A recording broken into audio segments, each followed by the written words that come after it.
let me say, a word in defense of reason in dialogue with faith.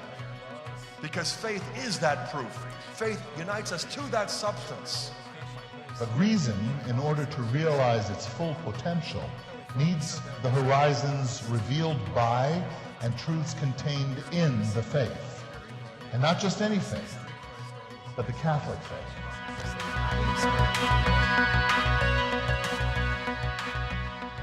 Before we jump into the specific virtues that Paul mentions here, just a little bit of background on virtue itself, some foundations here.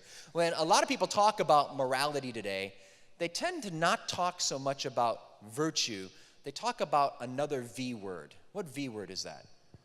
Values. People will talk about their values. They'll say, I value democracy.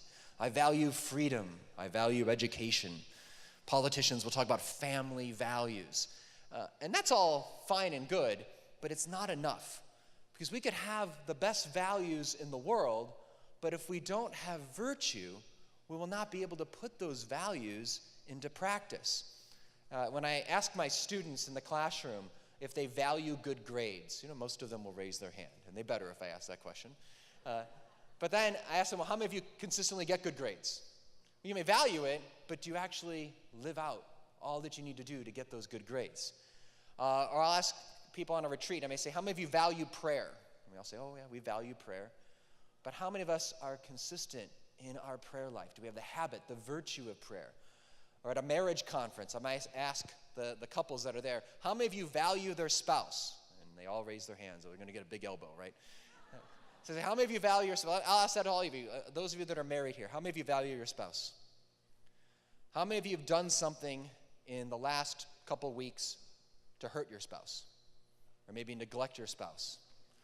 Right? So we can have value, but we need virtue to live out those values. I like to think of the virtues as similar to skills. They're like skills. Think about this. If I said to you that I really value flying, after today, I'm not so sure. But let's just say, in truth, I grew up, my father used to do these, he used to travel sometimes for conferences, and as a little boy, I would go with him sometimes. And I remember as a little kid just being fascinated about being in an airplane. I loved being in a plane, looking out the window, looking out at the clouds. I was so excited. Now, what if I told you I love flying airplanes? It is so exciting. I'm passionate about being in an airplane. And I said, would you like to get into an airplane with me in the cockpit? Why not? I value it a lot, but I don't have the skills of a pilot, right? And what if I told you my dad was a surgeon, and I was really excited about surgery, because as a kid, he would show me all of these pictures of his surgeries. He showed me anatomy books. I used to go on rounds with him at the hospital, and so I really value surgery. I'm passionate about surgery, and I knew you needed surgery. I said, come right up here. I'll perform your surgery. You would never want me to do that, right? You'd never get on an operating table with someone that doesn't have the skills of a surgeon, and you would never jump in an airplane with someone that doesn't have the skills of a pilot.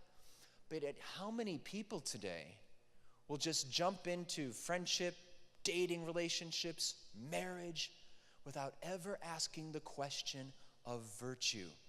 And so I want us to see, as we're going to be looking at the virtues here, I don't want us to think of virtues the way I used to think about them.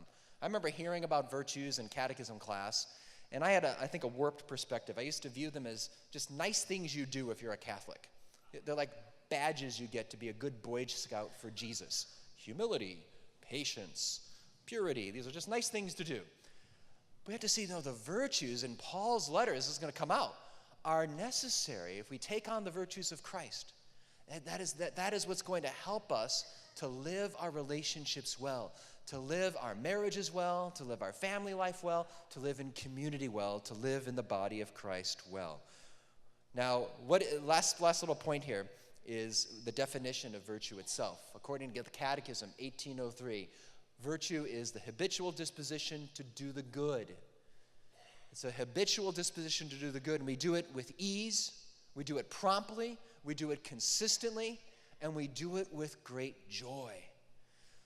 So now think about this. Just because we do something right in an area once doesn't mean we necessarily possess the virtue. If you were to take a look at golfing, for example, who's somebody that is a great golfer? Everyone thinks of Tiger Woods. He's been struggling lately. He's getting a little better, but let's take Tiger Woods in his old day. How about that? His old Tiger Woods, just awesome golfer. He would just get up to the tee. He could just quickly grab the right club, hit it down the fairway really far, consistently played very well, and had a lot of fun doing it. Now, I can go golfing every once in a while, and every once in a while I might hit it down the fairway, but I'm usually not consistent. It's usually going into the water or into the bushes or something, and I can't do it promptly. I struggle many times figuring out which club I need and how do I do it. I take 100 practice swings, and I usually don't have a lot of joy when I play golf. If we have virtue, we have the ability to do the good with ease, promptly, consistently, and we do it with joy. And that's what gives us a great freedom, a freedom to love. It's one thing to say, I value my spouse. But my spouse needs me to do more than value her. She needs that, surely. But she needs me to love her the way she deserves to be loved, the way Christ is calling me to love her. And I need virtue. And to the extent I lack virtue, to that extent, I'm not able to love my spouse, my kids, my friends. And I think that's one of the main points we're going to see Paul is going to be going after here.